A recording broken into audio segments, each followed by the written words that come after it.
The truth about Bitcoin prices. Why do they rise and fall? What am I doing? I'm making a currency together with all of you. Now, currency itself is a truly fascinating phenomenon. This was a topic deeply pondered by Carl Menger, who was Ludwig von Mises' predecessor. The unit of currency is the objectification of subjective value. While that may sound straightforward, it is, in reality, an extraordinarily puzzling phenomenon. At the heart of modern civilization is the concept of quantification. For example, temperature, what we perceive as hot or cold, is translated into discrete intervals using arbitrary values, standardized into numbers. A baseline is established, and sometimes temperatures are measured as negative numbers. The systems can vary. Fahrenheit and Celsius are different. Because we are born into a world where such systems are already well established, and because we've been educated within this framework from a young age, we rarely stop to consider how extraordinary this is. But the foundation of modern civilization rests on this ability to quantify. Modern science, too, has advanced remarkably through quantification, which allows it to integrate seamlessly with mathematics. This principle applies even to the humanities and social sciences. But if we consider history, which discipline is older? While this question may sound odd, the humanities predate modern science. Even before quantification was achieved in modern science, Venetian merchants in the 15th century were developing double-entry bookkeeping, giving rise to accounting. The roots of accounting can be traced back even further, to the 12th century. Now, people often misunderstand accounting. When we look at, say, Samsung Electronics' balance sheet, we see various values expressed as quantified numbers. But are these numbers, like those representing temperature, distance, or speed in the natural sciences, something we can add, subtract, multiply, divide, or even integrate and differentiate mathematically? No, that's where the problem lies. Temperature and distance exist objectively. While we may not perceive them with absolute precision, their quantification is not an arbitrary construct. For example, if you mix two substances of equal mass but different temperatures, the resulting temperature aligns with the mathematical average. Is currency like this? Most of us live under the assumption that it is. Because currency is represented as numbers, we treat it as though it were analogous to the numerical representation of temperature, distance, or speed, something we can manipulate mathematically to yield precise results. But this assumption is flawed, because the values underlying currency are arbitrary. Consider the various products listed in an accounting ledger. When these products are converted into a single unit, the monetary value, it implies equivalence. Two products might equal one other product. Yet, in reality, two items are not equivalent to one in any tangible sense. This equivalence is a human construct, not a natural phenomenon. In Samsung Electronics' balance sheet, the numbers we can consider objective are probably revenue and liabilities. Everything else is rather questionable.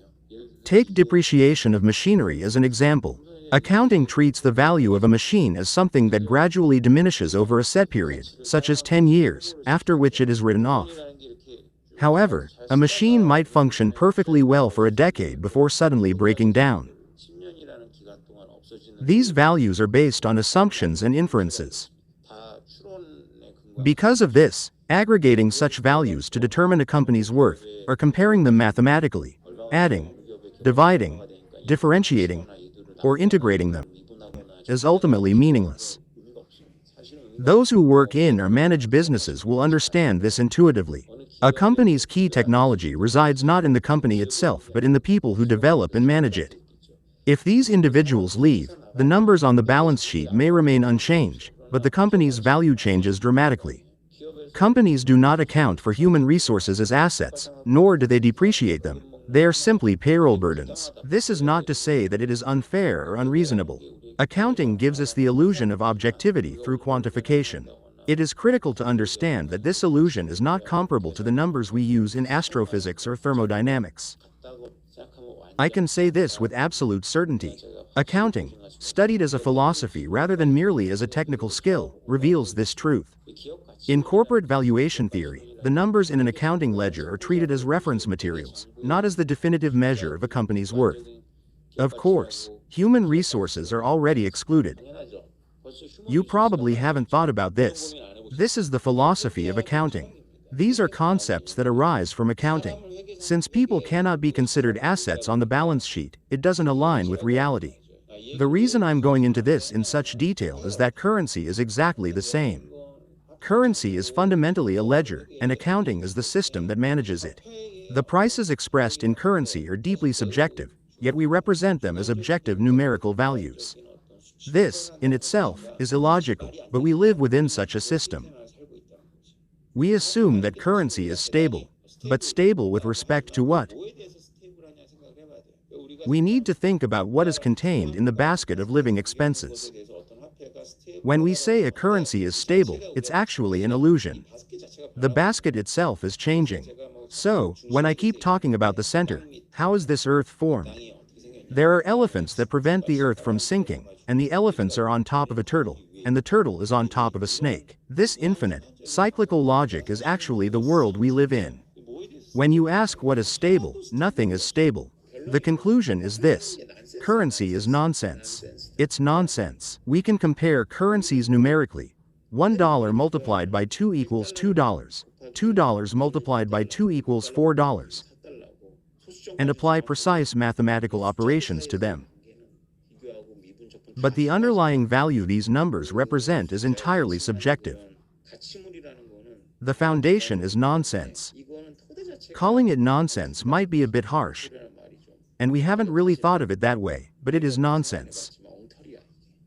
This misunderstanding underpins much of the criticism directed at Bitcoin. Many critics lack philosophical reflection on accounting or economics. However, if you study economic history, such as the labor theory of value, which deals with the hourly value of unskilled labor, you'll see the struggles people had in trying to establish objective standards. But without grappling with these issues, when people criticize Bitcoin, they don't realize how baseless their criticisms are. They don't understand that what's holding up the earth are the elephants, and that the elephants are supported by the turtle, and the turtle is supported by the snake. So, what are we doing here? We are creating currency. According to Carl Menger, subjective values become mutually exchangeable in the market. While there are theories, such as marginal utility, that attempt to explain this exchange. When a person with 3 pizzas exchanges with someone who has cola, they would prefer to give 1 slice of pizza to a friend and get cola in return, as this combination maximizes their utility. So, instead of keeping 3 pizzas, they might end up with 2 pizzas and 1 cola. This is how exchange ratios come about. Cola and pizza cannot be compared. They are completely different things. But somehow, cola and pizza can be compared, quantitatively. It's a miracle. Because they can be compared, we now have a clue to solve Bentham's dilemma. In the case of the greatest happiness for the greatest number, while we can't measure the happiness of the greatest number through brainwave scans, if people are allowed to trade freely, they can decide if 3 pizzas benefit them more, or if 2 pizzas and a cola are better. One might have no pizza, but a whole liter of cola. Then, how much bargaining power that person has to get as much pizza as possible depends on their skill, but after repeating this process several times, it will converge. If cola is sold at the supermarket and pizza is sold at a pizza shop, then there's no need for these kinds of concerns.